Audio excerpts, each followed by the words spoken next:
Round 15 of the ABB FIA Formula E World Championship is underway.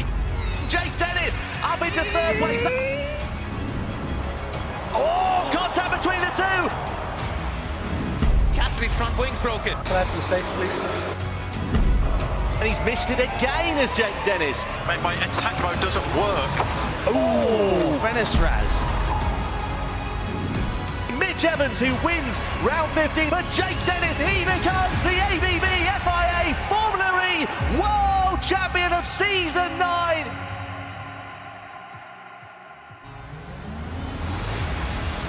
Yesterday, history was made. The ABB FIA Formula E World Championship at the Hankook London E-Prix. We crowned a new champion on British soil. It was Jake Dennis for Andretti, and wow, was it a spectacular one.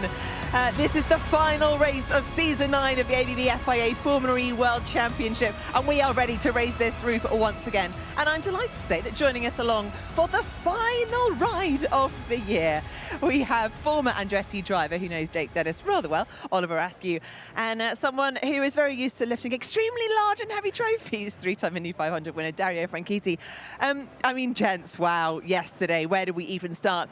It was a dramatic, chaotic race, and yet Jake Dennis, the man whose car we're in front of right now, kept his cool, made history and clinched that title. Yes, this team behind us deserves every bit of praise that they've received over the past 24 hours, and yeah, they get to do it all over again today without that added pressure. So great to finish that Drivers' Championship yesterday. Now it's turning towards the Teams' Championship, where all the money is paid out in this paddock. So I think, yeah, like you said, yesterday, the race, you can see the elation from Jake Dennis here. So much emotions in this paddock. Yeah, and they've worked so hard. You know, Andretti, they were one of the first teams to sign up to Formula E. Michael Andretti, one of the motorsport greats. This means so much to them. All of that hard work, eat, sleep, repeat, has paid off. But Dario, does Jake need to say a bit of a thank you to Envision for handing him the trophy? Absolutely, Envision yesterday, absolutely. The team was in chaos. Sebastian Buemi was trying to help his teammate, but got no clear instructions from the garage. Absolutely mismanaged, and you see Nick Cassidy's lost out in the Drivers' Championship, and the team Envision might lose out on the teams too. Yeah, absolutely. Well, let's go down to Karun, who's going to give us some proper detailed analysis on those moments where, well, we saw the coming together of the Envision drivers. Yeah, thanks, Nikki. It all started to unfold, really, a little bit before this. So I'm going to look at lap 14. We're on board with Nick Cassidy, Sebastian Buemi, his teammate in front. Now, Cassidy was leading earlier on. He then dropped back and allowed Buemi and Mitch Evans, who's further up, to get in front so he could just bank a bit of energy and also allow Buemi to attack. So let's play it on, because both Dario and I in the commentary box thought this wasn't a good idea. It put Cassidy into a position of risk because he had Jake Dennis behind. Now at this point here, you can see Buemi's moved across to the left, and I thought he's doing it to allow Cassidy back in front. That would have been the logical thing for Envision to do, to allow Cassidy to get back ahead and have a safe, clean race and run up front, because he'd done his attack modes. Instead, here, he's running side by side with Buemi, and they come through turns 1 and 2 super close. And as we get to 3, again, Buemi could have let him pass there, but didn't. And there's the contact, front wing broken, and game over. Let's listen into the team radio, because that really tells a story. Because Buemi, I think, made a big effort to ask the questions and try and play the team game. Listen in here. Ask Nick what he wants me to do if he feels not safe. So he's clearly asking, if he feels not safe, tell me and I'll help. Okay, what's happening with Nick? I mean, we want to do the gladiator stuff or not? Well, I don't... Tell me what he wants me to do, man. He's trying to attack me. So there, again, asking for help. I'm just working out where. Well, okay, that's tell me. The I need to know, guys. If I don't know... Copy that. Man, what happened now with his front wing? So that's a confusing message there. The team are saying, we're trying to work it out. We'll tell you where to swap positions. Just let the drivers decide. They should have just been clear, in my opinion, to say, let the drivers swap now. Let Nick get in front, and sort themselves out rather than them trying to orchestrate from the pit wall. But I think Saunders has wandered down to Envision, and he can hear a bit more from the team. I have indeed. I'm here with Sylvain Philippe. Now, we've seen the replay. We've heard the team radio. It seems like there was a plan, but from the team's perspective, what can you tell us? Yeah, it was a cascade of events, right? Ultimately, the reason why we were so disappointed last night is because we probably should have never been in that place in the first place. You saw the beginning of the race when it was orchestrated perfectly. Nick took both attack modes, was in the lead, Seb was really quick, and we had just super quick cars. The bottom line is we probably tried to be too greedy and misjudged the risk-reward scale.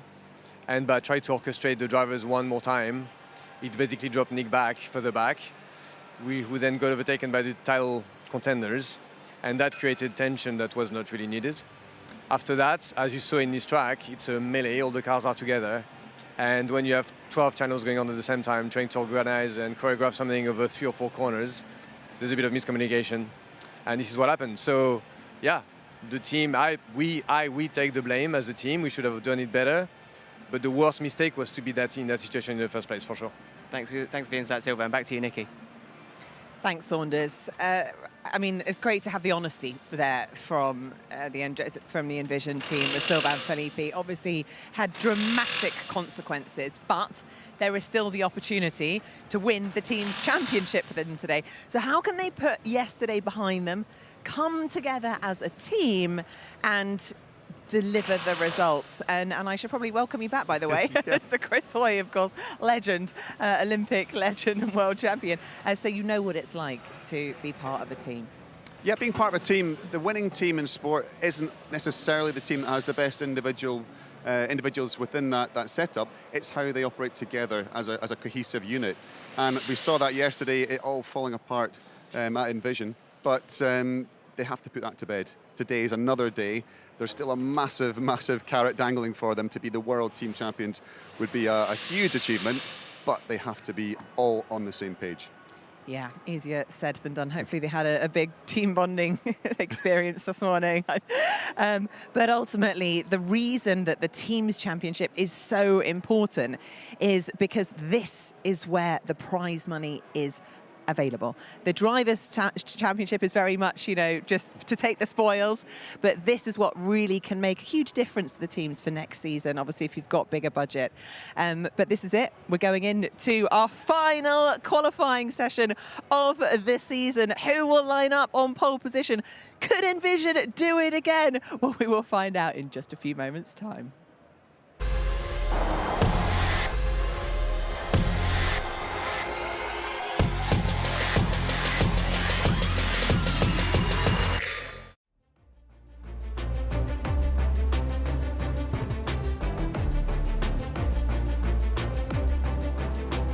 Round 16 of the ABB FIA Formula E World Championship. Then it's time for the final qualifying session of 2023. 22 drivers are going to be going head-to-head with one another. Group A is up first. We split them into 2 groups of 11 drivers. Jake Dennis, Nick Cassidy, Jean-Eric Verne, Sebastian Buemi, Sam Bird, Jake Hughes, Rene Rast, Lucas de Grassi, Sergio Settin-Camera, who ended up being disqualified from yesterday's race, and Dan Ticktum in the second Neo with Robin Freins completing the order. Going to be hugely exciting to see how this one plays out.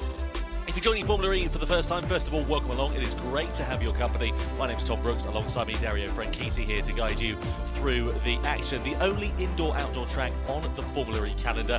And the name of the game in group qualifying here, Dario, is to get through to the top 4 so you can go forwards into the duels. Then you've got the quarters, the semis, and hopefully, if you're lucky enough and you're quick enough, the finals. Yeah, and just to change things up a little bit, the cars in group qualifying are at 300 kilowatts of power, race power. And then if you're good enough to make it into the duels, they turn up to 350 kilowatts of power. And so you're then arriving at the corners a lot quicker, and the car will handle differently and all kinds of stuff. So you get more than one qualifying lap in the group sessions, but the track will continue to improve. So you really have to get everything together for that last lap, and then hopefully get no traffic, etc., etc. But as you see, there's no runoff areas, and the barriers are waiting if you're slightly offline, slightly too greedy on the brakes, slightly too early on the throttle. There's absolutely no margin for error. Well, here's a man who's riding on the crest of a wave. Jake Dennis, 2023 champion after a brilliant performance here yesterday. Finished third on the road, but following a penalty late race for Antonio Felix da Costa, he was promoted up to second. Third would have been enough, though, for him to be crowned as the champion, but he did it in spectacular style onto the podium, to the applause and the graciousness of the crowd here in London. So brake warm up, step, out, push. Okay, so they're just working through some processes coming out of the pit lane here, getting themselves ready for their first flying lap here in the session. What are the sort of unique characteristics of this circuit, Dario, aside from, of course, being the only indoor-outdoor layout on the track, on the calendar? So, because it's indoor, this surface that you see Nick Cassidy go on right now is like sandpaper. It's incredibly high grip. But just now, he's now onto a different surface as he heads back outside, a different surface again as he goes down the hill of the exit ramp of the XL Centre, and then it's about to change again as he gets onto the bumpy streets of London. Those have massively different grip levels, and you see the bumps now appearing as well. So you've got to be good through all those different types of surface. You've got to get the car working through all those different types of corner. Through the turns 10, 11 now, 12. Now look how close the wall is in 13. And he brushes the apex and the exit wall. Now through 14, 15, look at the car bottoming out. They're going to try and stop the car for 16. Heavy braking area, probably the main overtaking chance of the lap. You'll see attack mode activation zone on the outside. We'll explain that later in the race. Turn 17, 18 right-hander, up the entry lap into XL. Turn 19, the grip level's going to change again, sliding, and then get on that very abrasive surface, loads of grip again, coming to turn 20, and the push for the finish line now. First lap, a 1:11.599 for Nick Cassidy. His teammate Sebastian Buemi now. Not bad at all from Cassidy. Buemi, though, betters the time by nearly 2.5 tenths, or just over 2.5 tenths of a second. Rene Rast going to third place on his first flying lap. Sylvain Philippi on the right-hand side of your picture, the team principal for Envision. We had Saunders talking to him a few moments ago. Understandably, frustration from the Envision team. Oh, and traffic right when you don't need it. That's Sergio Sette Camara just holding up Jean-Eric Vergne. Sette Camara setting himself up for his first flying lap of the session as Vergne comes across the timing line to go fourth quickest at the moment. What about Jake Dennis? Seemed pretty relaxed this morning, unsurprisingly so, after taking the title in spectacular fashion here yesterday with one of the most chaotic races I can remember in recent Formula E history. Said, though, the pressure's off here this afternoon. Yeah, the pressure for Jake Dennis is absolutely off. He's definitely riding the crest of a wave. He's in such a good rhythm with the car that yeah, he'll get the job done, I think, today. There's Nick Cassidy, a man that had such a tough day yesterday. Actually, it looks like it unraveled. He was just trying to be actually too nice and help his teammate as well. They should have just focused on trying to win the Drivers' Championship and then look at the Team Championship today, but all unraveled for him. As we see Sam Bird, man, definitely involved in this Team's Championship fight this afternoon. You're going to get fed up of us talking about this Team's Championship, but it is so important. On driver's eye view, the camera is right next to the driver's right eye inside the helmet. Sebastian Buemi now coming through turns 3, 4, and then turn 5. And he's a lot higher. This camera's a lot higher in the car than Sebastian's head, so you get a much better view. We'll see Jean-Eric Vergne. This is probably the traffic. Yep, as he comes up to turn 19. So was he impeded? Yeah, it was Sergio Sette Camara just coming in towards turn 19 then. I don't think Sette Camara was doing it purposely in any way, shape or form. He's just, he's offline, but he's kind of on the apex of the corner, really, and you're setting yourself up for a bit of trouble there. Well, exactly. This is a driver's eye view, and it's a completely blind corner as well. So you'll see from Jean-Eric Vergne's view, when he comes through turn 18 now, you can actually see the car up the hump. Okay, the car has disappeared now. Actually, doesn't completely fully disappear, but you've got to say Sette Camara was... He should have known what was happening. The team should have told him, because as quickly the speed differential is such that it's very difficult to react once you've seen it in your mirrors. Just hearing on team radio, Sebastian Buemi saying it's starting to rain a little bit. Now, we were talking earlier on this morning, about a possibility of rain, and it's coming, and it's 1:45 now. So, well, it's an indoor-outdoor track. So, first of all, let's explain that. Of course, half the track's indoors, half the track's outdoors. So, it's only the outdoor parts of the circuit that are going to affect it. The indoor parts have got a different surface as well, like a sandpaper type thing. So, essentially, you've got more grip on the inside. But we had a damp track for FP2 here yesterday morning. A few drivers were getting caught out. It looked quite greasy out there in particular.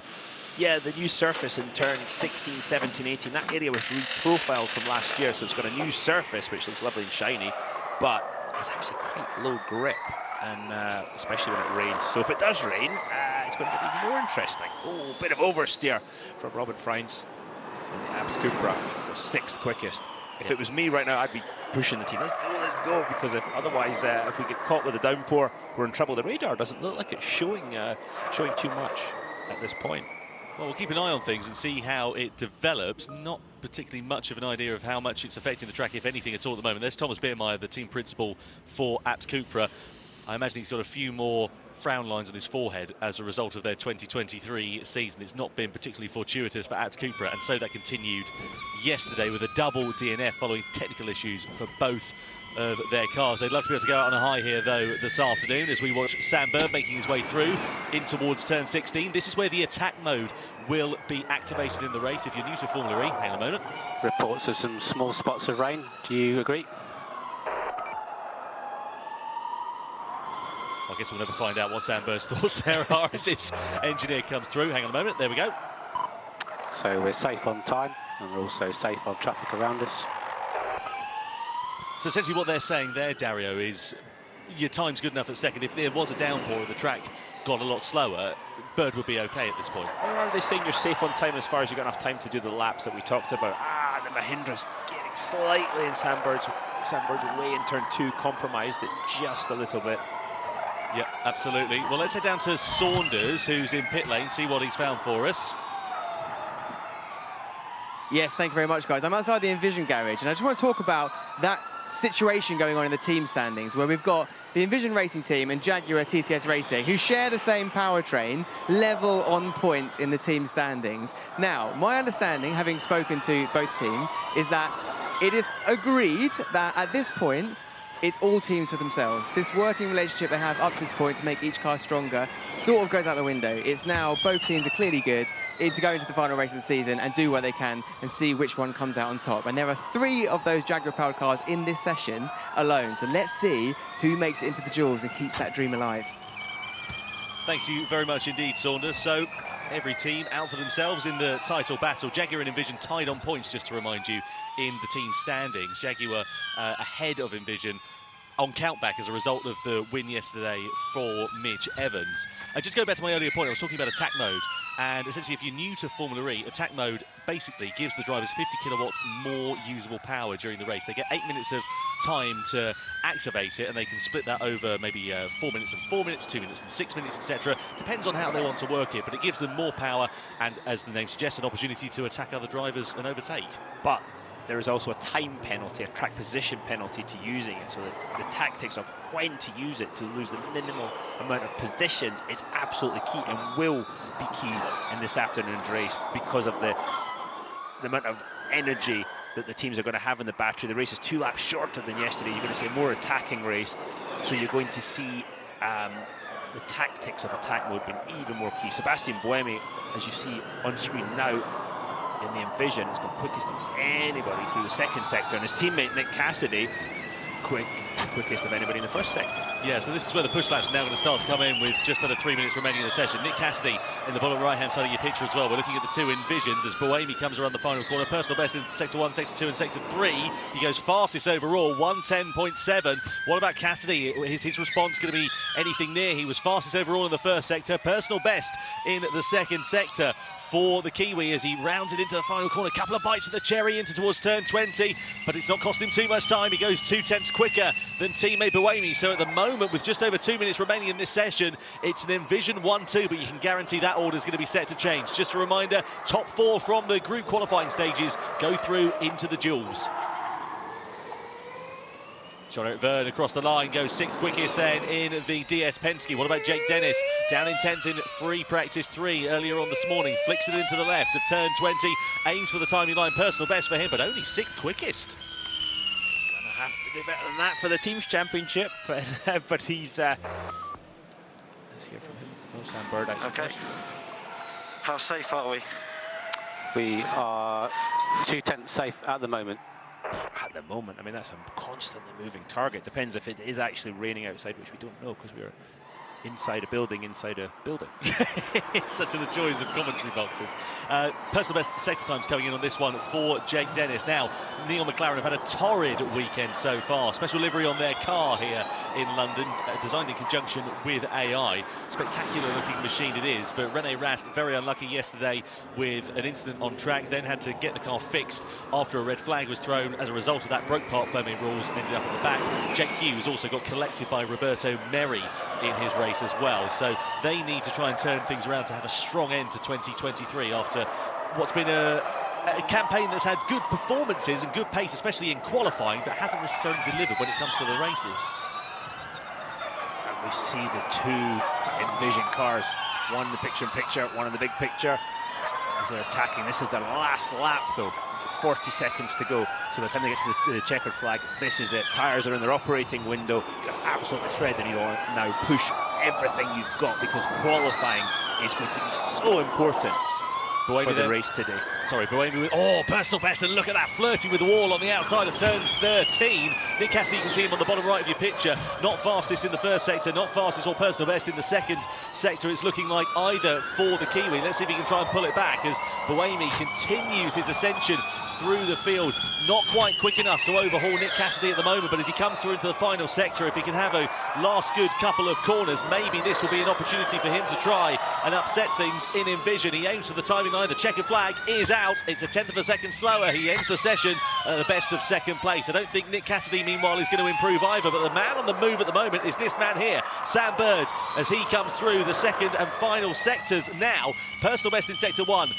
Fastest overall in sector 2, aims for the timing line in sector 3, loses a bit of time but stays third quickest. Dan Ticktum into 4th as well in the Neo, so it looks like that's as best as he's going to be able to achieve. Rene Rast improves, but only goes 5th quickest in the Neon McLaren as well, so no dual appearance for him. What about anybody else?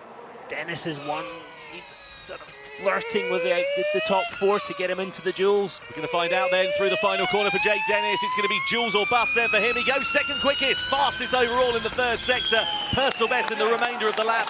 Pressure was on for Dennis, and he managed to deliver right when it counted, to the applause of Michael Andretti and to Roger Griffiths, the team principal for Avalanche Andretti. So Jake Dennis makes it through, as do the two Envisions and also Sam Bird. Dan Ticktum, Jean-Eric Verne, Rene Rast, Sergio Sette Camara, Lucas de Grassi, Jake Hughes mired down in 10th place as well. Considering he's been on pole a couple of times this year, the British driver will be disappointed with that. He finished a few tenths of a second ahead of Robin Freitz. Well then, difficult day at the office for Neon McLaren so far, with both drivers failing to make it through, and the shake of the head there says it all for me and James, team principal. Yeah, and again, because the race is 2 laps shorter today, it's going to be that much more difficult to make these big overtaking manoeuvres come from the back to the front that we saw with Antonio Felix da Costa yesterday. So they'll be very disappointed with that, the McLaren team. So, qualifying Group A classification then. Nick Cassidy, Jake Dennis, Sebastian Buemi, Sam Bird make it through into the duels. Dan Ticktum, Jean-Eric Verne, Rene Rast, Sergio Sette Camara, Lucas de Grassi, Jake Hughes and Robin Freitz will go no further here this afternoon ahead of round 16. Well, Gracie, the fans that have made their way in a 40,000 capacity for the XL Centre here in London, and every single one of those seats is sold out. Despite there being a few empty ones here in qualifying, they will be filled up come the racing here this afternoon. And it's going to be hugely exciting, especially as we go into the duels here, Dario, because obviously we've got all of the drivers who are trying to make it through into those duels, and it funnels its way down, and then we get the fight for pole position. But crucially, in the duels, only one chance to set that flying lap. It's going to be hugely exciting. Let's head down to Radzi before we get Group B qualifying underway in just a couple of moments' time and see what Radzi's got up to down in the paddock. Joined by James Barkley, team principal of Jaguar TCS Racing. James, yesterday was an enormous day for obvious reasons, the Drivers' Championship, but this is now as big and, dare I possibly say, maybe even bigger for you guys, and it couldn't be any closer. Yeah, the Drivers' Championship obviously is a really important one, but the Teams' Championship, that's what everyone in the organisation is working to drive and achieve. So yeah, I think from our point of view, it's the one which represents the great work. But listen, coming into the last race of the year, 1-2, ourselves and our custom team Envision, that's all we can ask for, right? 3 years in a row, we put ourselves in a position for the team or the Drivers' Championship, and this is what we work for. The rest now today is just enjoying it, because this is what we've worked all year to be in this position. enjoying it, but it matters. So how important would Sam's performance be in the race? What does he need to do to kind of really tick that box for you? Well, firstly, he's done a fantastic first job there. First group quali, he's through into the duels. That's the first key important step taken, and that's under big pressure, right? The final race of the year, so fantastic performance. But as we showed yesterday, you know, you just can never give up wherever you start. But yeah, second group to go now. Let's see how we get on with Mitch. But yeah, we will continue racing right until the last lap, and we're just going to enjoy today. This, like I said, this is what everyone has worked in this organisation so hard for so long. We've got many of our colleagues, fans, partners here, and it's amazing to have that home ground kind of support as well. Thanks very much, James. Couldn't be any more exciting. Thanks, Red. Thank you very much indeed, Radzi, and to James Barkley down there from Jaguar TCS Racing as well. So we've just had Group A qualifying take place here a few moments ago. This was Jake Dennis. Pressure was really on the British driver. He's won the title already, but he wants to get himself as far up the order as he possibly can, with Andretti squabbling with the likes of Porsche for third place in the championship. And of course the Envisions and the Jaguars fighting for top honours in the team standings as well.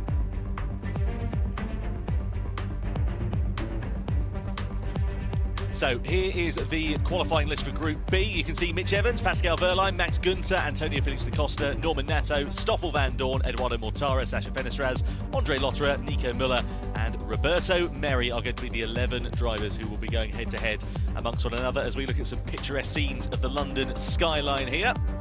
Apparently the rainy London skyline too, because some of our camera guys outside are saying sprinkles. So, yeah. Well, not in terms of ice cream, sadly. Formula E predictor on the bottom left of your screen, by the way, if you want to get yourself involved in that and predict who will be progressing forwards from the duels. Scan the QR code, get yourself involved, and we would love to hear from you and see who of the drivers you think are going to progress forwards when we get into the quarterfinals, then to the semis, and then, of course, to the finals, and which drivers you reckon are going to emerge on top. So apparently it's spitting down at turn 16, which is the southeast corner of the circuit, and that's the direction it's coming from. So, and that's the slipperiest part of the circuit when it's wet too.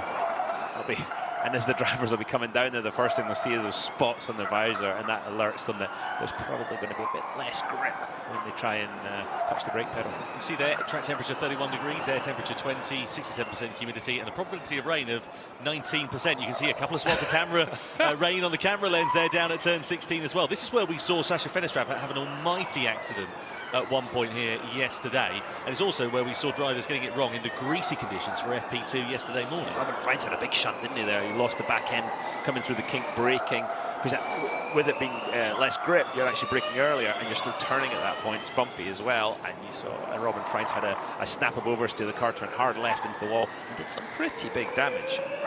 Yeah, left the App Cooper team with a lot of work to do ahead of qualifying. Thankfully, he was able to make it out. Unfortunately for them, it was a double DNF come race time. Here is Edo Mortara making his way around the circuit in the Maserati. A lot of pressure on his shoulders and a lot of rumours floating around in the early part of the season as to whether he would be continuing with that team. But he managed to pull his season around a little bit with some stronger results, especially last time out actually in Rome, with some good top top 5 finishes. I think he got the wall there, you're Tom. right, yeah. Off for 13. So, Edo Mortara really pushing the envelope at the moment. Teammate Maxi Günther not too far down the road as they head in towards 16. Fastest overall in the third sector. That's immediately changed, though. Let's head down to Saunders, who's in the pit lane. Yes, I'm here at Avalanche Andretti with Michael Andretti. Jake looks like he's having fun out there. Yeah, for sure. A little more relaxed today, for sure.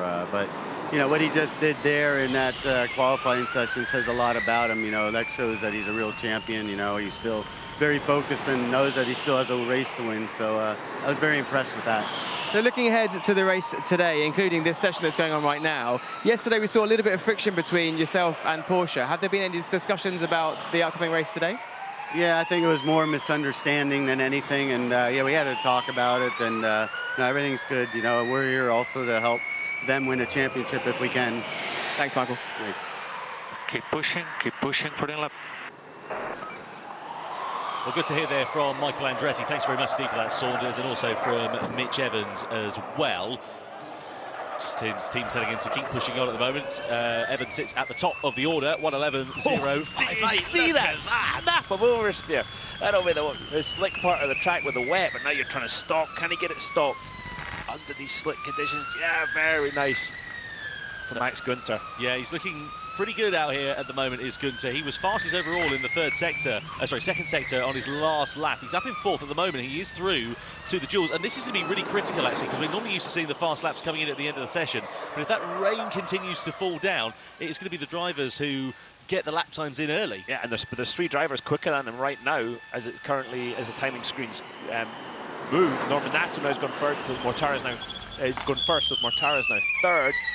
Furlong on the bubble as well. Completely change lap by lap, and then we've got the unknown of what the rain is actually doing. So here's Mitch Evans then in the Jaguar, just coming into the pit lane, isn't he? So down to 50 kilometres an hour, you see the sign.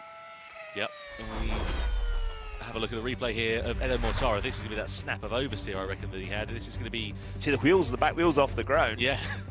Through 15 into 16. This is where the track gets particularly greasy. Have a look on board here. At a 13, snap of oversteer going on the board. Yeah, lovely stuff from Edo Mortara. That car not looking particularly settled out here on this track at the moment, but he's still able to put some good lap times in. At the moment, he sits third quickest, just over a tenth of a second shy of the best time set by Norman Nato. James Ross is watching on. Mortara back into the pit lane as well. So this is the lull, but Da Costa's not in the lull. He's pushing hard from 10, 11. God, again, that camera that gets so close to the wall. How's Da Costa looking? 25.0. He's about 3/10 off. He's gone a little bit quicker through the second sector. But he's got some time to make up if he wants to get in to the duels. Yeah, I think he's lost a bit of time in this one. Let's head down to Karun though, with just over 6 minutes remaining of this Group B qualifying session. What do you have for us, Karun? Yeah, just standing down the pit lane, guys. You can see a lot of cars have come past me here. Da Costa, as you say, I can hear going on the track. Clearly, they don't think it's going to rain because they've come in to swap tyres for the other set, which we often see in this group stage of qualifying. But if they thought it was going to rain, they wouldn't be doing so. So, yeah, clearly the team's weather forecast, they seem more confident than we do. Well, thanks very much indeed, Karun. Bit of psychological rain then, seemingly, for the drivers at the moment. This is Sasha Fenestraz just going through into turn 10, or trying to, and locking the front right, going off through the escape road, and having to take a bit of evasive action there in the Nissan. You can see as soon as he starts to turn and unloads that inside tyre, it just locks. Nothing he can do. Took the escape road, as you say, and the lap's over. Yeah, flat spot at the front right there as well, so he'll be back into the pit lane, change over the tyres. The good thing with these tyres, though, Tom, they don't tend to flat spot like a traditional slick would. You can actually do some hellacious lock-ups and get away with it. So, good number of drivers still in the pit lane, including 3 of the 4 who at the moment are going to be making it through into the dual stages. Only Mitch Evans out on track from those top 4. But now we'll see the final runs coming in. Don't forget about the Formula E Predictor app as well. On the bottom left corner of your screen, scan that QR code and tell us who you think is going to be progressing forwards when we come to the dual stages in a few minutes' time here. Pascal Wehrlein and Antonio Felix da Costa for Porsche. The Porsche boys, it's fair to say that car does not have 1 lap pace at the moment. Obviously race pace is very, very good in it, but it's not, they can't switch it on for that 1 lap explosion that is needed, and they've suffered from that a little bit. The thing is, it's been their Achilles heel, hasn't it? They haven't necessarily qualified so well, it leaves them mired in the pack. You've got a lot of work to do then in the race, and you're already on the back foot before the lights go out. Yeah, and that's okay if it's a very energy sensitive race and there's a lot of overtaking opportunities. We saw that in Portland, we saw it in Brazil, and this is not one of those tracks. Every overtaking maneuver today, you're going to have to wrestle the position from the car in front, and that makes it more difficult to do what Da Costa did yesterday and come from the back to the front. Again, race is 2 laps shorter today. Yeah, 34 laps for the race duration here this afternoon. Looking at Stoffel Van Dorn, had a bit of traffic on this lap just briefly coming out of the pit exit. Were a couple of drivers, including Mitch Evans and the yeah, I think Stoffel's on a prep lap, Tom, to be honest. Yeah, I think you're right. So he is just going to warm himself up. And in terms of a prep lap, for those who are new to Formula E, what does that terminology mean? So in a preparation lap, you're getting the tyres into their operating window. You're getting the fronts and the rears into their operating window. Sometimes easy to get the rears in with wheel spin and stuff like that, but to get everything very narrow operating window when they're at a maximum grip level for the whole lap, and that's what these preparation laps do. You can use the brakes, you can weave from side to side, all those different things to put the energy into the tyre to start that lap. So these are the 14 principals of Jaguar TCS Racing, Maserati MSG, Tag Heuer Porsche and Avalanche Andretti. As we look at the Maserati just coming through the final corner. Pascal Wehrlein very closely following him, and now this is Stoffel Vandoorne pushing. This is what they call a push lap as he makes his way through turns 3 and turn 4 into the daylight for the first time. Drops down the hill. You can see how bumpy it is, and a snap of oversteer on the exit. Flick it through the left, then the right. You burst into the daylight once again, then it's into the right-hander. This is turn 9 before the longest straight on the track. This is a good overtaking opportunity as you head down in towards the Custom House chicane, and this gives you an idea of just the sort of bumpiness that the drivers are dealing with, especially under braking here for the reigning champion. He's on personal best in the first sector. Has Vandoorne really close with the wall on the outside of 13 there. So no quarter given here for the Belgian driver as he heads down into 16.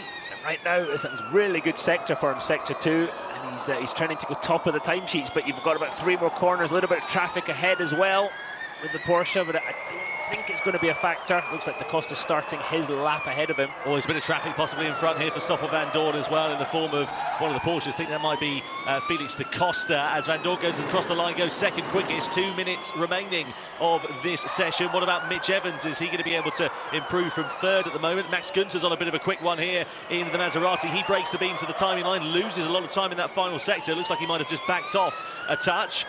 As Evans comes across the line, he goes fastest then by 0.08 of a second from Norman Nato. So it's Evans now at the top from Norman Nato. Look at that though from Nico Müller. What a lap time in the App Cupra, equals the best lap set by Mitch Evans at the moment, and you can see what it means to Thomas Bierman then, the team principal for App Cupra. Something for him to smile about finally. When you say equal, I mean equal to the thousandth of a second, exactly the same time. Really impressive stuff there from Nico Müller. I bet you a fiver he wouldn't be able to do that again. Team radio. Scrap it low. Yep, we left the car at 6 again. Talking about turn 6, I think, which is the bottom of the ramp. Now they've got time to do a cool lap, mostly everybody, and then start another push lap before the checkered flag comes out. Here's Antonio Felix Da Costa. He was seething yesterday after being handed a 3-minute time penalty. Was on for podium, second place finish. Yeah, and that podium. This man Mortara, though, is a 10th up so far through this first sector, Tom. Yeah, he's looking really good here, Edo Mortara. Let's see whether he is going to be able to get himself into the duels for the 8th time this season as he comes down towards turn 16. A lot of trail braking into there. He's up in that second sector as well. It's not a personal best for him, but it is still up relative to... Did he almost clip the wall there going through 16? It looked really tight. Sorry, through 18 even. Looked really tight. White flag is out and a bit of traffic right at the point of the lap where you don't need it. It's going to scupper Edo Mortara's time here as well, with just 30 seconds and 1 flying lap remaining of this session. He's hit the wall hard. Look how squint the steering wheel is in a straight line. Yeah. He's hit the wall, so he's damaged the car halfway through that lap.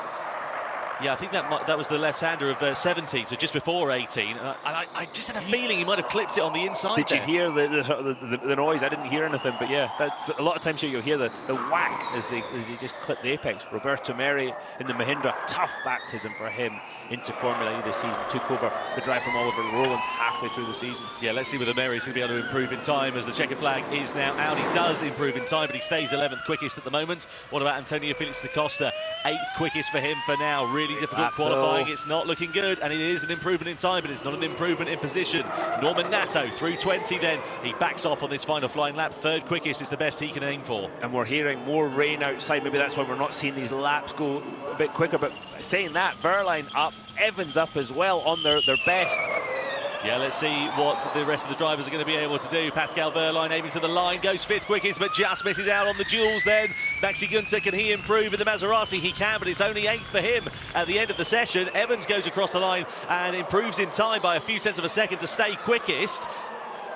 And it looks like we're going to have Mitch Evans, Nico Müller, Norman Nato, and then Stoffel Vandoorne as the 4 drivers who make it through into the duels. What a drive, especially from Nico Müller. Impressive performance for him in the Abt Cupra. And Well, given the fact that they have not had a very good season so far, that is, I'm just having a look, actually, at Nico Muller's results in qualifying this year. That's going to be his first dual appearance since Berlin, I think, as a matter of fact. Yeah, so really impressive stuff from Nico Muller as he progresses forwards. Tough one for Da Costa, though. Yeah, it is. On the other side of the coin, Da Costa down in 10th at the end of that session. Verline failing to make it through as well. And, of course, that's really important for the Teams Championship for Porsche, because they are horns locked together with Avalanche Andretti for third in the standings. James Rossiter disappointed there.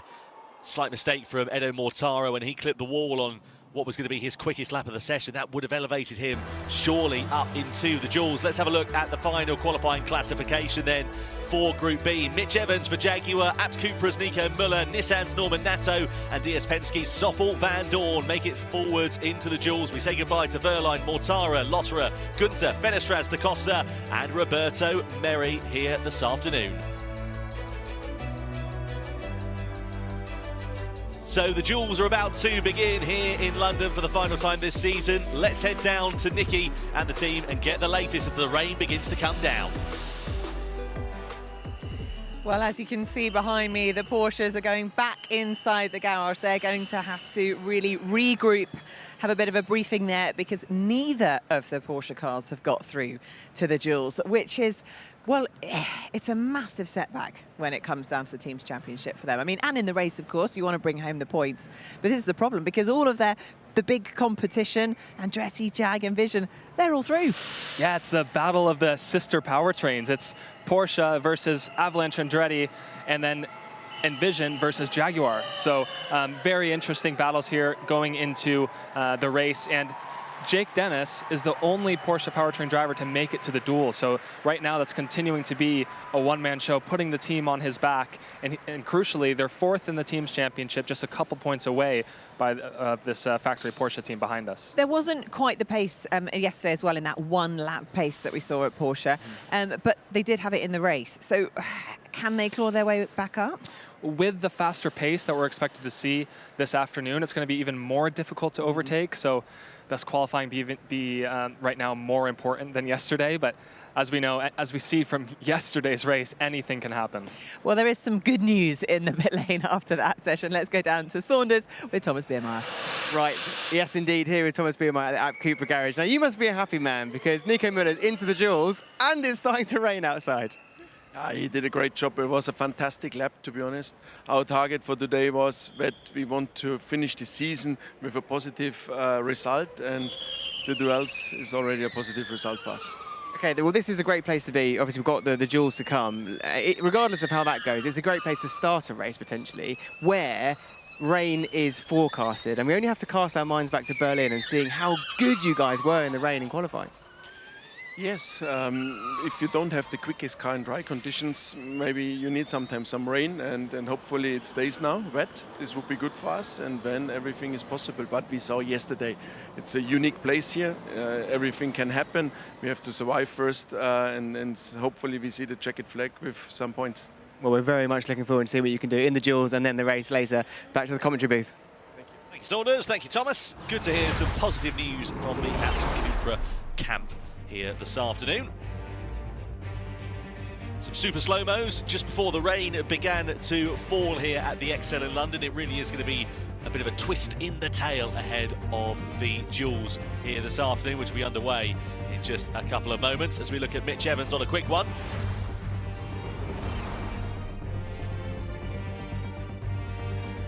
So then, time for the duels for the drivers here this afternoon. Just a few moments away from getting our first underway. It'll be Sebastian Buemi and Jake Dennis going head-to-head against one another. Very much looking forward to seeing how that is going to develop. The thing is, with these aerial shots overhead, it looks relatively okay and nice and dry and all clear. Here, though, at the ExCeL, a bit of a different story outside, Dario. Yeah, the last shot we saw from turn 16, there was definitely some precipitation, so that is going to completely change, well, at least a third of the lap. It depends how far to the west. Andre Lotter having a good time. I had a brief moment of wondering if he was being serious with that then. But yeah, it's going to be difficult. Much slippier track. got to change the mechanical balance, all the electronics in the car to put power down, because these things rely on the grip level of the car. So the power down systems, the systems to stop it locking on the brakes. See Pascal Wehrlein not having nearly as much fun. Helmet's as still on. Lauter was. Yeah, he's not a happy boy. No. I think, you know, I would say actually Lauter is probably his last Formula E race today. He's going to go back to the Porsche World Endurance Squad, which is a key member, absolutely key member, multiple Le Mans winner. So he's probably just enjoying that final day of what has been a tough season for Andre Lauter, an absolute world-class driver. And you see, look at that. Yeah, probability of rain was 20% earlier on, now up to 45. I want a job as a British weather person. Well, because you can just get it wrong all the time and just not worry. Look at that. There's some rain. It's going sideways. Look at that. We've probably got Michael Fish to do the forecast or something like that. Yeah, there's a chance of rain today, but it might be sunny. Wow. Yeah, this is going to throw a real cat amongst the pigeons. We're looking forward to the duels getting underway in a couple of moments' time. Quarterfinals up first. 4 groups of 2 drivers apiece. Buemi and Dennis in the first one. Then we're going to have Sam Bird versus Nick Cassidy. Norman Nato versus Nico Müller. Stoffel Van Dorn versus Mitch Evans. We'll have then 4 drivers from the 8 in the quarterfinals progressing forwards into the semi-finals, and then just 2 from the semis into the finals in the fight for pole position. This is going to be really exciting to see how it all works out, and of course that variable of the wet weather coming into play as well. We can see that we've had Dennis versus Buemi once earlier this year, and that was Dennis who emerged on top. 78% of you on the Formula E Predictor think that Jake Dennis will be the driver that progresses forwards into the semis. It's punchy, because you've got to say that right now the 1 lap pace of the Jaguar powertrain in the Envision ahead is better than the Porsche powertrain in the Andretti car, the red Andretti car. So, but Jake Dennis is the current now new Formula E champion as of yesterday. But Sebastian Buemi's also won the Formula E championship. So the big unknown is the slippery conditions out there. Yeah, we'll see how the drivers are going to tackle it. Lap times were sort of the mid-1 minute 10s before that. They're going to be significantly slower as a result. But remember, you've got 50 kilowatts of extra power now, Good point, which is well probably made. what you don't want in the wet. But I mean, that's somewhere close to 20% extra power. So it's a fair chunk. And we are going to have a wet-dry circuit. This is going to be really interesting to see how it all works out as we look at Sebastian Buemi then heading down in towards turn 10 and 11. We've seen so many drivers making a bit of a meal of it, bit of rain on the camera lens. It's sort of, as you said earlier on, the southeastern end of the circuit down at turn 16 where it's looking worse, and you can see that visibly with a bit more rain on the camera lens. Nothing in terms of standing water at the moment. It doesn't look like the track's overly greasy, but nonetheless, I imagine it is still going to slow lap times down by a little margin here. Yeah, it didn't look like there was a massive amount of standing water, did there? No, it looks relatively okay. So let's have a look and see how this is going to work out. This is Katie Munnings, the Extreme E driver. Good to have her here for the Avalanche Andretti team.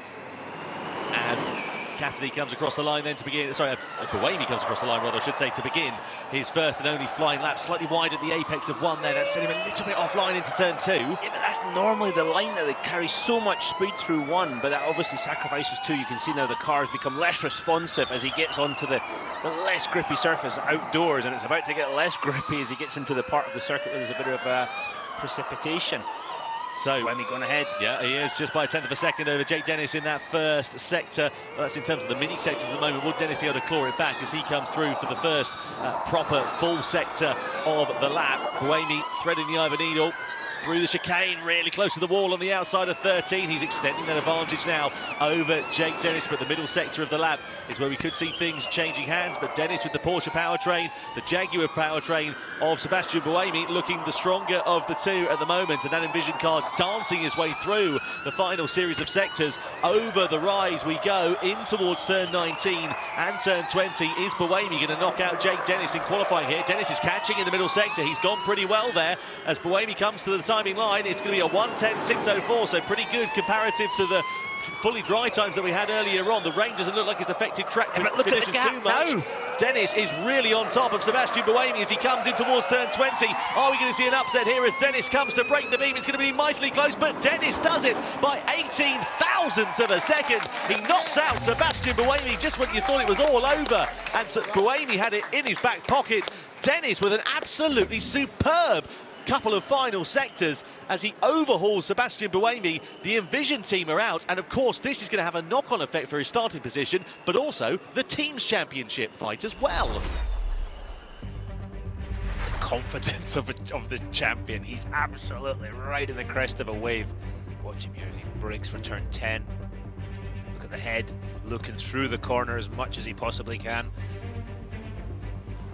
Fantastic stuff. Good to see Jake Dennis then clawing it back. We move straight on to the second of our quarterfinals. Sam Bird versus Nick Cassidy. Jaguar Powertrain versus Jaguar Powertrain. 70% of you are going the way of Nick Cassidy.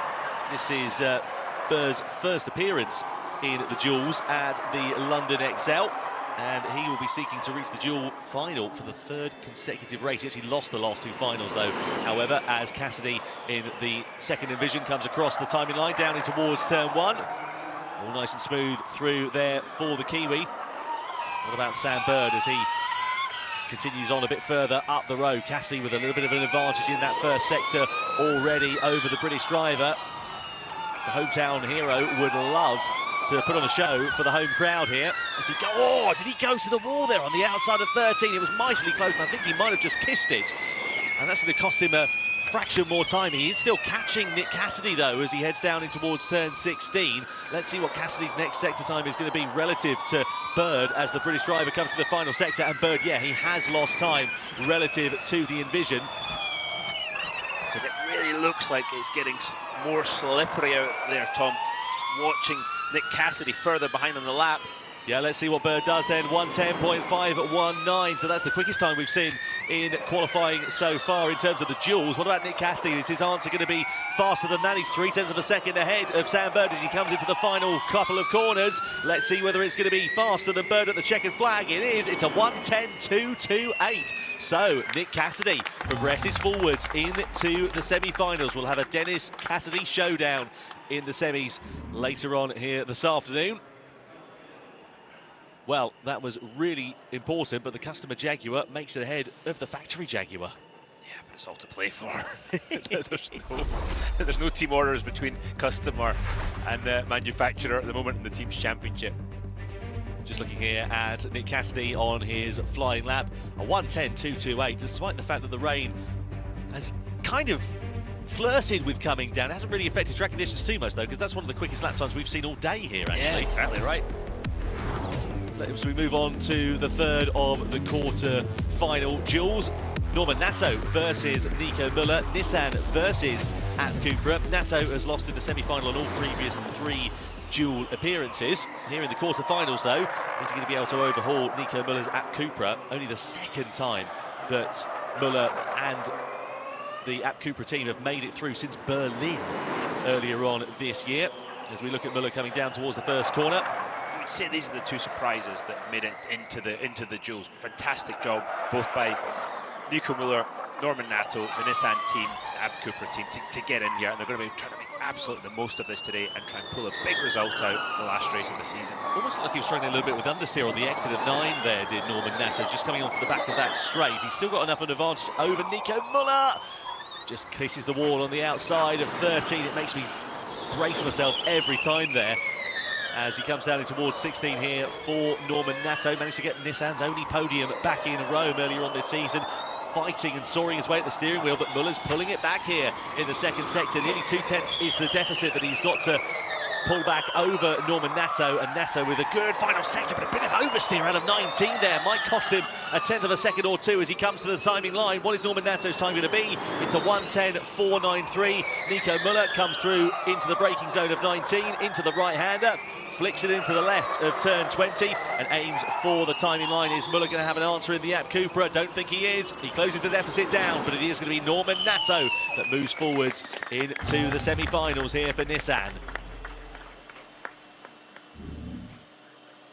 So, good lap time then from Norman Nato, and positive reinforcement from the team down in the pit box as well.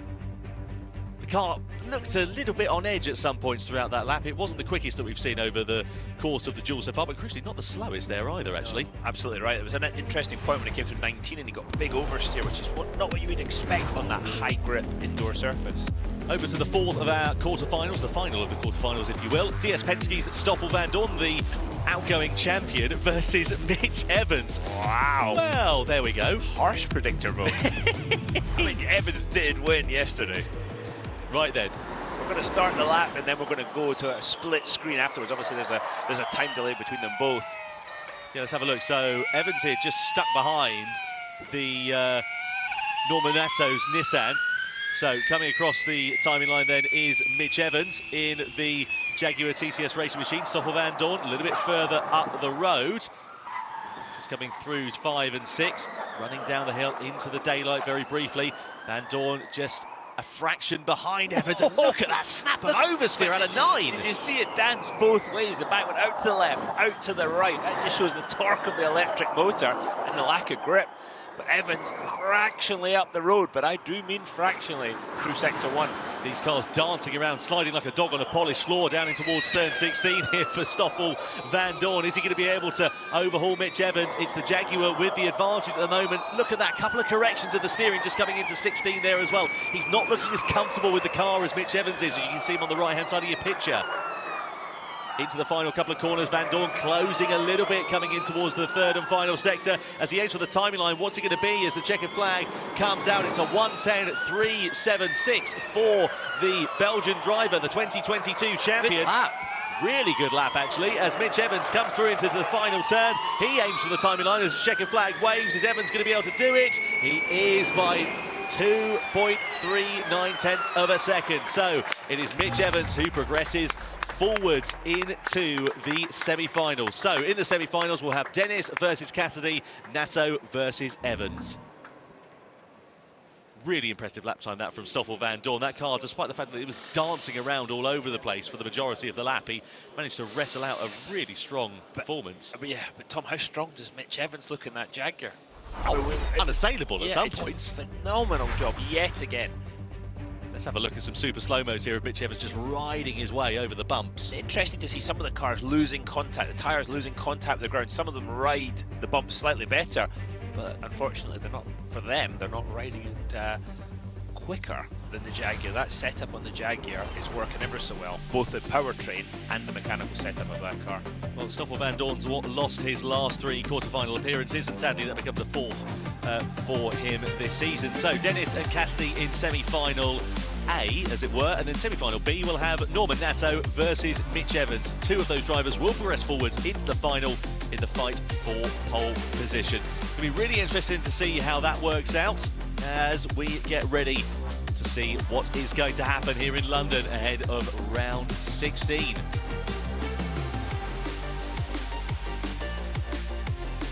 Well, there was a flirt of rain. Don't think it's going to be affecting things too much, but before we get the semis underway, let's go down to Nikki and the team in pit lane. Well, that is going to be a cracking semi-final, that's for sure. Karun, let's just talk about how, you know, by the time we get through to qualifying on day 2, these guys, the drivers, they've had a lot of time on track at the moment, and they're just trying to continually eke out that little extra bit of performance. And we just saw Jake Dennis there put in an absolutely flying lap again. Yeah, as you say, you know, they're now pretty familiar with the track, but I think the challenge there is the conditions, right? You know, the track that they had in qualifying yesterday compared to today, you got more rubber down, it's cleaned up a bit more, but then you got a bit of drizzle that's come down as well. So, you know, once you've got your references from the day before, it does change, and you do have to adapt to the conditions of the time. Yeah, absolutely.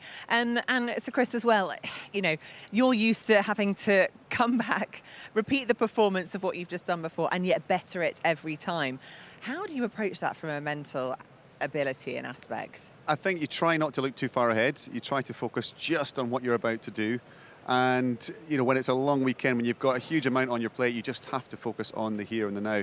But I think, chatting about Jake Dennis, I think it's fascinating to see how he bounced back after becoming world champion. It usually goes one of 2 ways. You either get, you know, you don't sleep a wink all night and you can't perform the next day, or, as he's shown, he's still got the eye of the tiger. He's still up for it today. Yeah, absolutely. Bringing back his A game, that is for sure.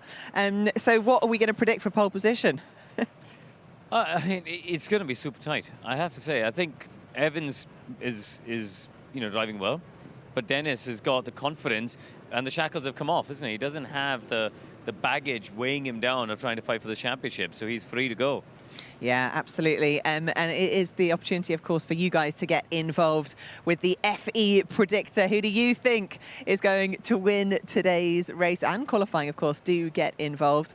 And so, Chris, just finally, when it comes back down to that team's championship, you know, pulling together as a team, how tough is that going to be? It's tough, but it's such a big carrot dangling for them. I think they have to put to bed all the stuff that happened yesterday, focus on this afternoon, one big push, and the title is there for the taking.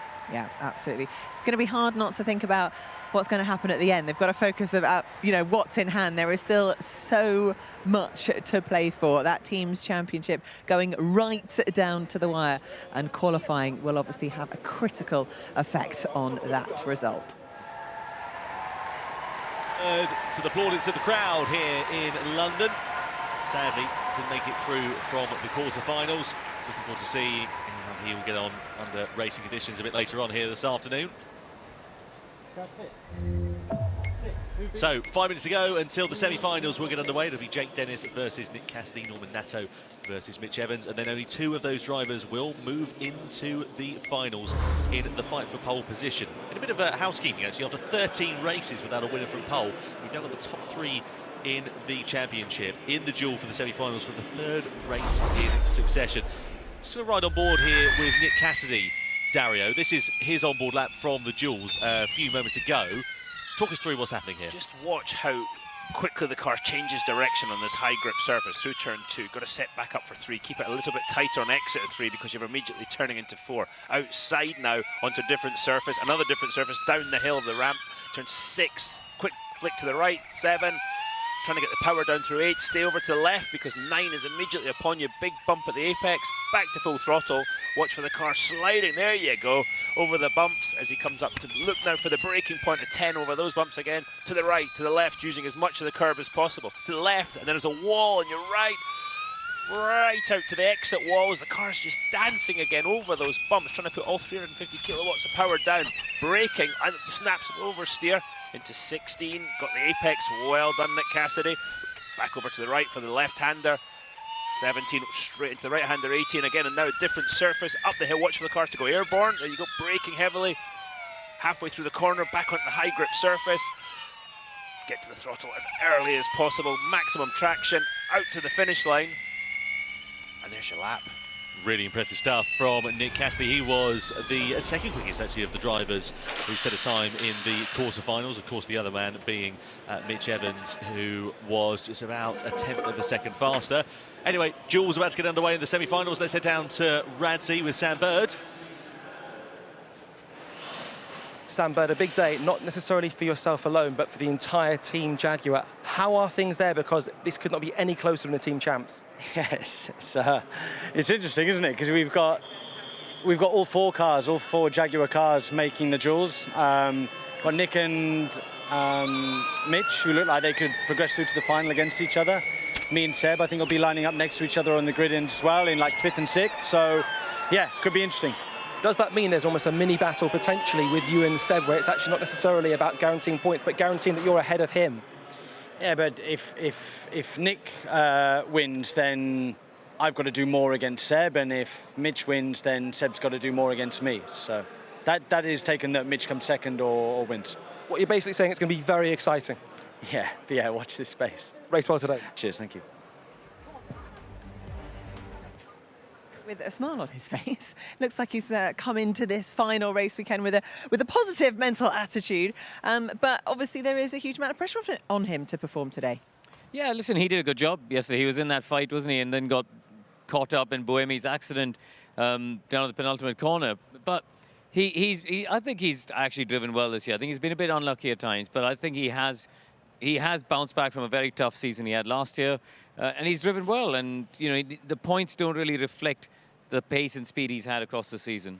And of course, this could be his last race with Jaguar Racing. Therefore, he probably just wants to give the team a fantastic send-off. Yeah, listen, they've had a good time together, haven't they? They've won races, they've had good results, and they've worked well together over that period of time. But every good journey comes to an end, and we believe he's off to McLaren. So yeah, we'll hopefully they'll have a good day to finish off. So we've got in the next duels going out. Who have we got going out now? Jake Dennis. You had the opportunity to obviously catch up with Jake earlier on in the week. Have you had the chance to catch up with him since winning the championship? I haven't spoken to him. I've just given him a thumbs up this morning when he drove past. I just love to speak to him and see how he's feeling and what it feels like to become world champion, because you can share notes now, can't you? It was just so much build up and expectation and pressure on him, and you could see how much he wanted it and how much of a roller coaster that race was yesterday. I mean, so many moments that swung in the favour of, you know, all four of the top protagonists, and he came out on top. Yeah, how he kept his cool, I have no idea. Well, I don't think he did at all times, yes. But, you know, he managed to get to the end of the race as a champion, that's for sure. Right, well, let's go in and watch them in their semi-final duel. Thank you very much indeed, Nikki, Karun, and to Chris Hoy as well. Time for the semi-final duels then. Jake Dennis versus Nick Cassidy up first. Both reaching the semi-finals for the third consecutive race. They've only met once before, though, and that was back in a dual final in Rome a fortnight ago. This is going to be a tough one to call because both of them have been quick. Arguably, you could say that the Jaguar powertrain has been working a little bit better than the Andretti, though. I'm going to do what Karun just did earlier and actually not pick anybody. He was asked a question and he completely deflected the question. Yeah, this is a tough one because you've got two drivers on the absolute top of the game. As you say, the Jaguar powertrain in the Envision car there has been working arguably, but certainly qualifying arguably better than the Porsche. And the margins though are so tight, and it's how much risk are you willing to take, and it takes just the slightest millisecond that makes a mistake and it's all over. So who's feeling brave and who's willing to take that extra bit of risk? Well, those watching at home on the Predictor app, do you know, it was 50-50, completely even Stevens between the two. So let's see how this is going to work out here for Jake Dennis. Just one opportunity to set a flying lap. If you're watching Formula E for the first time, the duels essentially come from the group stages of qualifying. We have 22 drivers. We split them into two groups of 11 drivers. The top four from each of those groups go forwards into the duels. We have the quarterfinals, and then we go into the semi-finals and then into the finals with two drivers going head-to-head for pole position. We're about to find out which of the two between Jake Dennis and Nick Cassidy it is going to be as Dennis comes across the line down in towards the first corner. This is one of the pinch points on the lap and where we saw a couple of drivers getting it wrong in free practice here earlier on this morning. Dennis's rhythm through that first series of corners is absolutely spectacular. Now I've got a split screen. We've delayed Dennis's run. But just look how well his car changes direction through this first series of corners. Now they come back outside again over the tracks for the doors of the XL. Snap of oversteer for Dennis in turn 5 though. Yeah, let's see whether he is going to be able to hold the advantage that he's got over Nick Cassidy. A tenth of a second it sits, but Cassidy pulling it back with that snap of oversteer, costing Dennis a little bit of time through the right of turn 9. Cassidy's car looking a little bit easier to get onto the power out of there, and the thing is he's going to try and carry that momentum all the way down the straight in towards 10 and 11. This is the chicane, then flicking into 12 and 13. Thread the eye of a needle through here. Who's flirting with the wall the most? Hundreds, that's it so far. Now you've got to pick this braking point. You can be a little bit greedy here and gain some time, or completely lose everything. Cassidy looks like he's holding a little bit of an advantage, only by a couple of hundredths of a second though, as they come through in towards the final sector of the lap, through the right-hander, over the rise, and Cassidy now pulling out a tenth over Jake Dennis. Can he hold it there though until the checkered flag comes out through 19 and through turn 20? Cassidy with the advantage though, but is it going to be enough to hold it? Cassidy goes with a 1:10.5 and Dennis with a 1:10.7, so it's Nick Cassidy and Envision that progress forwards into the finals here this afternoon for round 16. Jake Dennis will go no further than the semis. Nick Cassidy quickest in every one of those sectors. A really proper lap, absolutely getting everything right to beat Jake Dennis.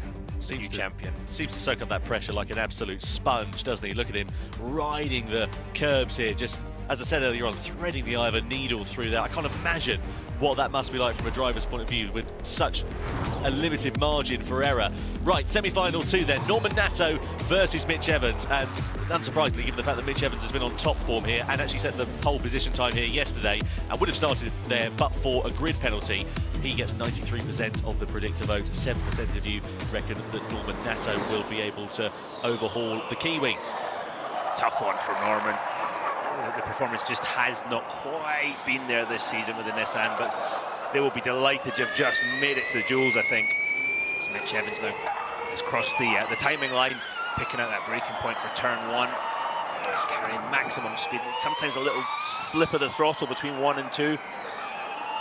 Just give you a chance to sort the back end of the car out through there. So Nato 37 thousandths down on Evans then as he comes out of turn number 9, but Evans surely is going to just increase that advantage coming through this next series of corners unless he makes a mistake. That is the beauty of these duels with only one flying lap. There's such a limited margin for error as Nato there. I'm sure he clattered the wall on the outside of turn 13. He's catching Mitch Evans ever so briefly, but I think Evans is going to claw that back as we come in towards the next sector time. 1.5 tenths the advantage it was, and look at that, nearly 3 tenths now here. He's doubled it. Yeah, Evans is just at one with this track. Obviously, we had the race yesterday. Snap of oversteer on the brakes from Nato. Well held coming up the ramp. But again, these snaps of oversteer in 19. He's been so aggressive on the throttle there.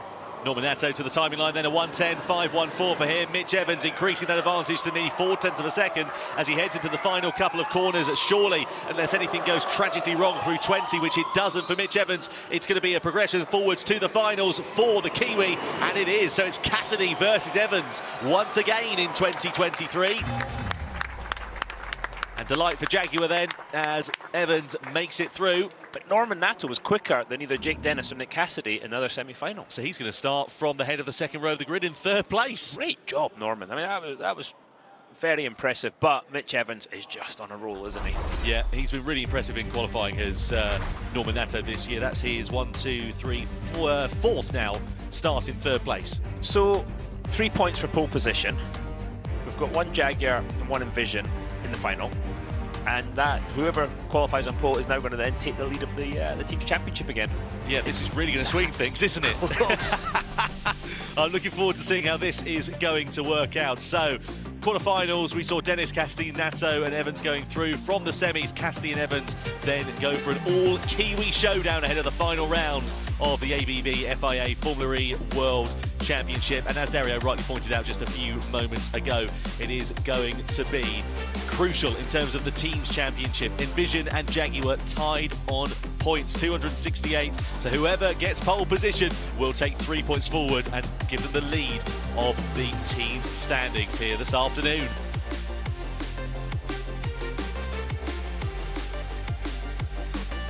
Well, the rain that threatened earlier on seems to have stayed away for the time being. And Nick Cassidy, is he going to be on for pole position? Do you know, he started on pole here yesterday only as a result of the fact that Mitch Evans had that grid penalty, but that was his first pole all season. He's been consistently up the sharp end of the field in terms of racing, but in terms of qualifying, that's where his slight downfall has been. Meanwhile, Jake Dennis back into the pit lane as he failed to make it through from the semi-finals, but still gets the applaud of the home crowd. He said earlier on today, pressure's off really. He can have a nice, calm day's worth of racing, but I'm sure he'll have wanted to get into the finals if he possibly could to go out with a bang. But it is going to be the second row for Jake Dennis in 4th place. And this is the team's championship, just to remind you as well. Jaguar, TCS Racing and Envision tied on points on 268 apiece. Whoever of the 2 drivers who takes pole will give their team the lead in the standings going into the final race of the season this afternoon. Takoy Porsche and Avalanche Andretti separated by just 5 points there for 3rd as well. And also further down, DS Penske, Maserati, 13 points between the 2, and then 5 points between Neon McLaren and Nissan. So the finals are just a few moments away. Let's go down to Radzi in the pit lane first of all before we get underway. Jake Dennis, what an absolute privilege this must be to come to the XL Arena as world champion, knowing you finish as world champion, as relaxed as you like. Yeah, I mean, it's just so much enjoyment. I've never really experienced a day like today, you know, where you've already become champion and you're having to race at such a high level. So I still really want to do well. Like when I made it into the duels, I was proper pumped. You know, my lap into there was like one of the best I've done, and yeah, Michael and everyone was so happy. And yeah, I mean, made a mistake against Nick, which probably cost us a little bit, but yeah, nevertheless, starting on the second row, just going to have some fun out there for sure. Look, I'm not bothered when you even say that. Made a mistake, not bothered because the world champion. What is it like getting to drink this in as you're doing it and drive relaxed? Yeah, it's just such a rare occasion, you know. You always got so much pressure on you. You've always got the people expecting for you to deliver, and you know, I could have just drove around at the back all day today and no one would have said anything, but the boys are still pushing me hard to try and get a top result. I'm going to try and get another podium for them and, you know, beat my own record. So, yeah, I mean, I'm enjoying every moment of it, waving to the fans, and it's just a real privilege to be racing at such a high level with absolutely zero pressure. So, going to enjoy the race. I can be the guy taking all the risk and, yeah, not worrying about if we DNF or not. And, yeah. I'm excited to do that because I know Jaguar and Porsche are fighting for the constructors. Well, world champion Jake Dennis will see you when it comes to the race. But as for us here, we can avert our gaze to the final. It's going to be a Jaguar powertrain lockout, and it's the battle of the Kiwis.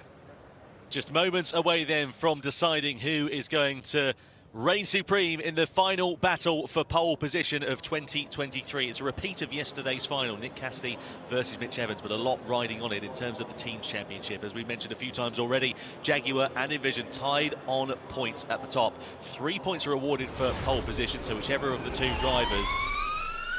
This is what the laps were like in terms of the semi-finals here, Dario, between Cassidy and Evans. Just doing a bit of a split screen.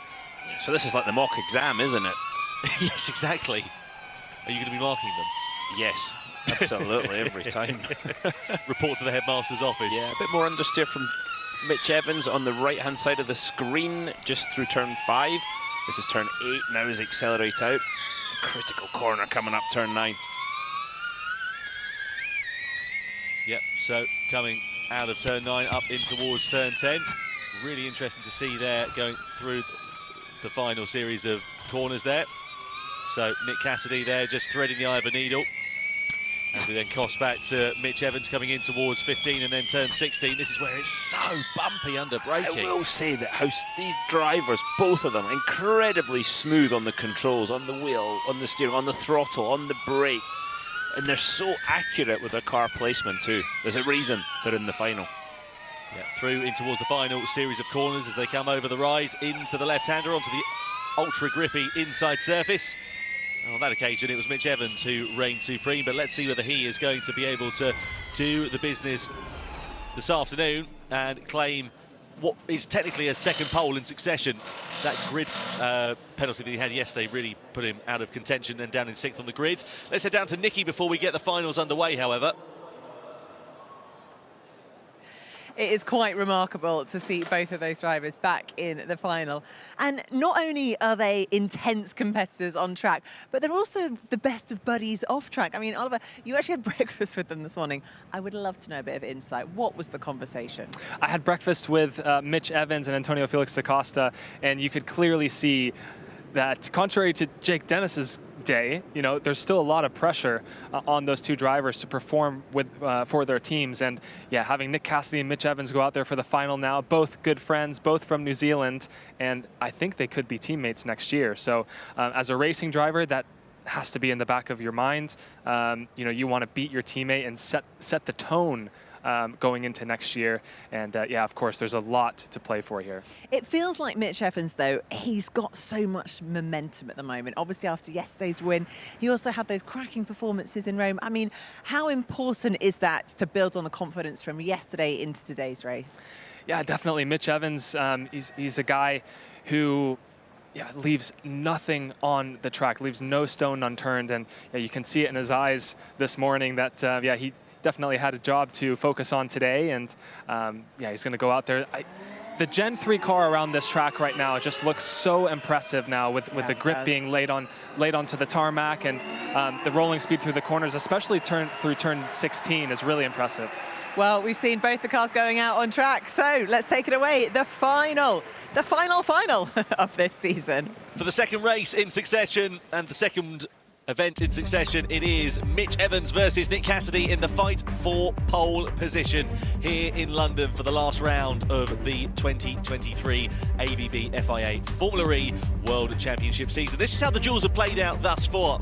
In the corners, we saw Buemi versus Dennis progressing through, Cassidy versus Bird, Cassidy progressing through, Nato versus Muller, Nato progressing through, and Evans versus Van Dorn, with Evans progressing through. In the semis, Cassidy and Evans move forwards into the finals, and let's see which of the Kiwis, the two potential teammates for 2024, will go and get the final pole position of the season. In terms of the head-to-heads, absolutely nothing to split them. In terms of the predictor votes, however, a little bit different. 76% of you are banking on Mitch Evans. Mitch was half a tenth quicker. I'm sorry, half a second quicker. What am I talking about? Half a second quicker in his semi-final lap. I mean, that is mighty. His ability to carry momentum is quite impressive, but he's now got to do it yet again, and that is not the easiest job. And if you're Nick Cassidy, and Mitch Evans to that point, you're just thinking between the semi and the final, what can I do better? Where can I carry more speed? How can I improve the car? And you'll have been working non-stop on yourself and the car between those two sectors, two qualifying rounds. Well, the green flag is out then as we get the final duel underway. Cassidy already up the road with Mitch Evans following him at a predetermined amount of time and distance so that they don't bump into one another on track and disrupt the flying laps. In terms of the qualifying results, the best average qualifier this year has been Mitch Evans. Average start position has been 5.8. Could end the year with pole position here this afternoon as well, which would make it, well, I suppose it depends if you count yesterday as a pole position, despite the fact he started 6th. He got the points. He did get the points. So yeah, so that would make it his 4th pole of 2023. Could be a second pole position though for Nick Cassidy, because although he didn't technically get the fastest lap, he did start from pole. Such is the anomaly. Sam Bird though watching on inside the Jaguar TCS Racing Garage as Nick Cassidy comes across the timing line to begin his one and only flying lap in the fight for pole position. Down in towards turn 1 here at London. Nice line through there. These are two drivers at the absolute top of their game, and the Jaguar powertrains behind them working really nicely here too. Just a little swing of oversteer though as he entered turn 4, and that might have cost Nick Cassidy just a fraction of performance. Let's see what Mitch Evans does through this first series of 5 corners that are really all tied together. Mitch Evans on the bottom right-hand side of your picture as well. In the first mini sector, it was Evans with a little advantage over Nick Cassidy. Cassidy's already gone through the first sector properly of 24.593. What's the response going to be, though, from Mitch Evans? A 24.519. Just 7/100 separating those two drivers into the middle sector. The tricky turn 16, where the attack mode will be activated in the race here for Nick Cassidy. And he's looking calm, he's looking confident. He's catching Mitch Evans here, too. This is going to be crucial for the team's championship as he comes over the rise. And Cassidy now ahead of Mitch Evans, but can Evans claw it back in the second sector as Cassidy comes through turn 19 and turn 20. Evans closing the deficit down. It's going to be a 110 flat for Nick Cassidy as Mitch Evans through into the final sector, through 17, over the rise, in towards 19 and 20 then. Can Mitch Evans overhaul Nick Cassidy and take 3 points and the lead of the team's championship out of the final corner? Across the line, the checkered flag is out, and he can't do it. Nick Cassidy does it by just 10 thousandths of a second over Mitch Evans. It's Envision Racing on pole position and into the lead of the team's championship ahead of the final race of 2023. Wow. Oh, boys! You legend! Mighty lap under pressure from Nick Cassidy. Great lap from Mitch Evans too, but Nick Cassidy just getting there under the wire. Champion's performance from both drivers. Real pressure on Nick Cassidy. The first time he's actually set the fastest time to qualify on pole position from 2023, and that makes it actually his first pole time since New York race 2 in 2022 as well. So really impressive performance from Nick Cassidy. Great for Jaguar as well to have Mitch Evans on the outside of the front row of the grid. You can see here some super slow-mos as Cassidy threaded the eye of a needle, just clipping the inside curb there. Look at how much that was pushing the front end a little bit wide through 12 and 13, but he managed to gather it up and go on to pull out the smallest of margins here. Come on, Mitch. The anticipation from James Barkley and the ultimate expectation results, I'm sure, will be one of a little bit disappointment. There you go, just waiting for it to happen as Cassidy came to the line. But nonetheless, 2 Jaguar powertrain cars on the front 2 positions. And that moves Cassidy within 5 points of Mitch Evans in the Drivers' Championship again. Never mind that Envision have just taken the lead of the teams again. We're going to be talking about points all day because it's so important. It's all come down to this weekend. We've crowned the Drivers' Champion. but everything else is up for grabs. So it's advantage and vision then going into the final race of the season as the drivers now back into the pit lane. There are the team's championship standings after qualifying. Envision Racing now 3 points ahead of Jaguar TCS, Takoya Porsche, Avalanche Andretti, 5 points between the two. 13 points between DS Penske and Maserati for 5th. Neil McLaren with just 5 points also over Nissan in 7th place as well. And this is going to be crucial for the, how do I put it, financial results that they are going to achieve at the end of 23. You get paid on the position from the organisers. You get paid on the position you finish in the championship. It's very, very important for the survival of the teams, and it's a nice little bonus. Confirmation there of the Drivers' Championship as well. You can see Jake Dennis. We know he can't be touched at the top, but Mitch Evans still very much under threat from Nick Cassidy. Verline there, sort of all in no man's land in 4th place as well, and still some good fights going on a little bit further down the order as Evans waits to come back into Park Firmeghan and proper. He'll get himself weighed as Nick Cassidy did. He's going to go onto the weighbridge there as James Barkley watches on for Jaguar TCS Racing. Strong performance there from Mitch Evans. That's only the 2nd time that he started from 2nd on the grid in 2023 for Mitch Evans. Let's see whether he can put that to good use on the outside of the front row. Let's head down, though, to Nick Cassidy, the man who qualifies on pole for the final round of the season. It was the same head-to-head from yesterday's Jules final. A different result this time. Nick Cassidy by 1/100th of a second. What a performance. How was that for you? Thanks, man. You know, yesterday was so close. Well, it was 0.02. It's unbelievable with Mitch and I. You know, yesterday I thought I was a quicker car and I made a mistake in that final duel with him. Today it looks like it was the opposite. I think he had the edge on me throughout qualifying and maybe he made a slight mistake, whereas that was the best I could do. So that's motorsport, right? It swung his way yesterday and my way today. Epic job by the team and look forward to the race. And that Jaguar powertrain lockout 1 and 2 as well. That's also the battle for the team championship. It's a massive day for Envision as well. Yeah, I guess so. Look, that is what it is. I just want to try to win the race today. And finally, in the Drivers' Champ, only 5 points between you and Mitch. So you guys cannot be separated by, it's either 1/100th of a second, it's 5 points in the championships. It's making it very exciting for us, so thank you for that. I'm glad it's exciting for you guys. I think an amazing thing and also a bad thing about Mitch and I is that we're massive competitors, we're racers, and we all want to win. And so I don't really know if either of us care too much about the P2, but I think ultimately we want to win the race. So let's have some fun. You want to win the race. You've set that up perfectly, and as a result of that, you get yourself 3 points, and you also get the Julius Baer pole position trophy presented by Alan Hooks, the head of private clients of Julius Baer International.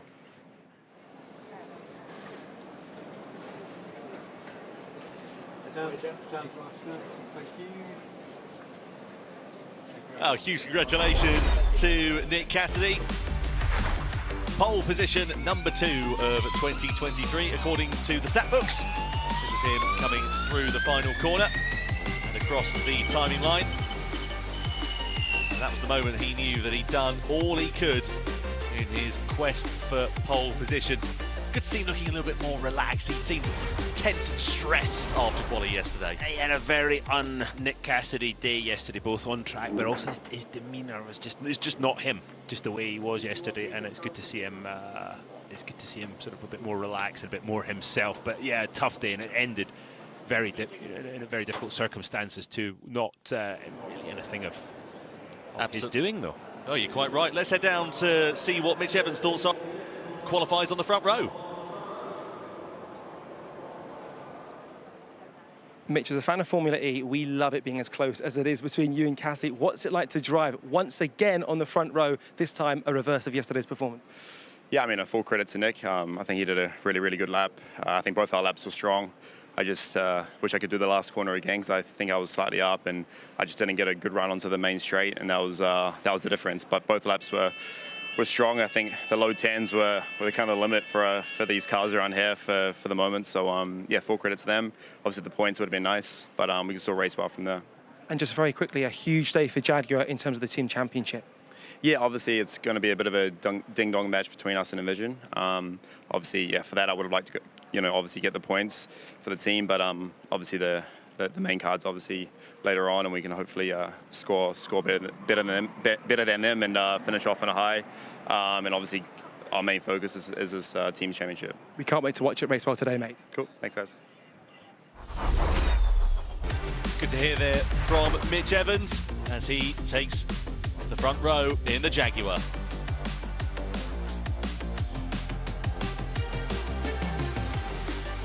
Well then, after a dramatic qualifying, let's head down to Nikki and the team and get all the latest. I do like to see the kind of relationship already blossoming between Nick Cassidy and Mitch Evans. You know, they're going head-to-head in the most demanding, challenging, most competitive point in their career, but actually they've still got such respect for each other. It's really nice to see. Yeah, definitely. After 16 races in this championship, they're all performing at an extremely high level here on the final day.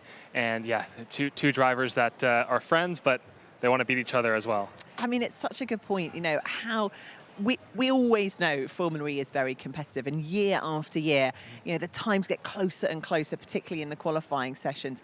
1/100th of a second between them, virtually, apart from obviously now the 3 points available that have gone to Jaguar for the pole position. The fact that they are joint on points. It's remarkable, 16 races in. Yeah, it just goes to show the resources that Jaguar has provided to their customer team, Envision. They've given them everything that they have, which is great to see. We saw Sylvain Felipe go over to the Jaguar team to congratulate them and on a tough, hard-fought battle there in that last session. So, yeah, it's good to see some great team camaraderie here. And is it kind of, sorry, I said Rich Elliott, obviously the 3 points went to Nick Cassidy and Envision, but this is kind of what Envision really needed, because ultimately, after yesterday, this morning was about team building, bringing the team back together, and you could see that, you know, shared joy, like, right, we've got this again, we're back on track. Yeah, it's difficult in racing to go through those highs and the lows, and yeah, it's a job of the team principal here. Welcome. Thanks for joining us. It's a job of you to bring the team back together after a tough battle yesterday, losing the championship with Nick Cassidy. How has that conversation gone, and how were you able to bring the team to regroup, to focus now on the team's championship? Yeah. You mean how many conversations have gone? Yes. Late in the night with the team and the drivers and everyone, and regrouping as always. Like, you know, we've had incredible successes this year. But you also have to stick together in the bad times. And then clearly yesterday we were too greedy. We didn't judge it properly. The beginning of the race was incredible. And then we kind of fluffed it in so many ways. So yeah, we regrouped. And you look, at the end of the day, we have a car that is super fast. Like the car we have with Jaguar, the partnership we have, the aim is always to be at the top. And really, for me, at the end, this is motorsport at its best, right? Yeah. We have the best team, the best car, the best drivers, and it's really, really tight. Well, for Sylvain Felipe, all I can just say is good luck, right? Let's go back to commentary. Yeah, cheers, Nikki. Good to hear from Sylvain Felipe there in good spirits after a tale of two halves after the race here yesterday. This is the Excel Centre. The rain that came down early on in qualifying seems to have dissipated for now, which is a very welcome relief for a lot of the drivers, I'm absolutely sure. Mind you, it's still looking a little bit sketchy at certain points for the race here tomorrow. Just on board here with Rene Rast in the Neon McLaren. These are some highlights from qualifying so far. You see drivers really getting so close to the wall on the outside of turn 13, making us wince up here in the commentary box as Nick Cassidy did everything that he needed to do over the course of that qualifying session. Got himself into the duels, got himself into the semis, and then of course into the finals as well. This is Edo Mortara making his way through into the left and then the right-hander. And then on the run down through turns 15 and 16, one of the bumpiest parts of the circuit, and a fair bit of undulation going off and through there as well. Wasn't quite a smooth session for Sacha Fenestras, locking the front right tyre and having to take to the escape road. Great performance from Nico Müller and the Abt Cupra team as well, as they made it through into the duels for only the second time in 2023. And Thomas Biermeier, the team principal, was absolutely delighted with that, and no surprise at all. In the quarterfinals, Jake Dennis and Sebastian Buemi, we could see. Nick Cassidy versus Sam Bird as well. Norman Nato in the Nissan. Good to see him up the sharp end of the field. We know that Nissan has had good pace, especially in qualifying. It's been in the race, though, where it's lacked the efficiency and overall compared to other powertrains. This was Mitch Evans coming across the line to get the better of Stoffel Van Dorn to move forwards, to the delight of team principal James Barkley. In the semi-finals, Dennis versus Nick Cassidy, and Dennis reigning on top. In the fight for pole, though, of course, it was Nick Cassidy who eventually reigned supreme. Let's head down to Saunders and get the latest, shall we? Yeah, thanks, Tom. I'm here with James Barkley, Jaguar TCS team principal. We're keeping things very interesting right until the very end, aren't we? Yeah, I mean, this is an incredible sport, right? I think the best drivers in the championship have delivered yet again today. You know, Mitch and Nick in the final, exactly how it should be, the two best drivers, really, a lot after Dennis has taken the title. So, no, phenomenal performance from both of them. Two epic laps as well. So now let's talk about the race, because yesterday we had the two championship contenders starting on the front row, and now we have the two teams championship contenders starting on the front row. I'm assuming at this point it's all out, every team for themselves. Yeah, absolutely. You know, we're both really proud of our groups that have done incredibly well, both individually and together. So, you know, two Jaguar teams fighting for the title is incredible. Yeah, we're all going to absolutely do our best job to try and win this championship, and it's going to be yeah, an incredible day of great racing, I hope. What could you possibly have learned from yesterday's race start at least, to try and maximise Mitch's potential in that first lap? Yeah, I think the critical key is getting through those first corners nice and cleanly, avoiding any contact. That's the first name of the game, right? And then really settling in. So, yeah, launch seemed to be pretty consistent across both sides. It's hard to judge which side you want to be in, because the first corner you may have the apex, the next corner the other side has the apex, etc. So it's actually quite unusual, this first sector like that. The most important thing is getting that nice clean start, and I think being smart about kind of getting away, getting the race settled, and then taking it from there. Well, we are very excited to see how it pans out. Thank you, James. Thanks so much. Thanks, Doug. Now over to Karun, who's with our pole sitter. Nick, great way to bounce back from yesterday. Let's get into the lap straight away. So, heading down towards turn one, what was the grip like today? Yeah, can we pause? Yep. I got a funny thing. Amazingly, I was sitting in the car before that final, and I watched a side-by-side comparison of Mitch and I could see where he was gaining and losing. And honestly, he was a quicker car today, but I saw he attacked the first sector a lot harder than me, especially on the braking. Well, into this one? Into here. More rolled the speed to make the stop point here, right? Whereas so basically, you owe this pole position to our editor guys who put that together. Thank you. Well done. Excellent. Right, so going through this bit here, as you were saying, in the early parts, you didn't seem to be as quick in the first sector. What did you do differently here?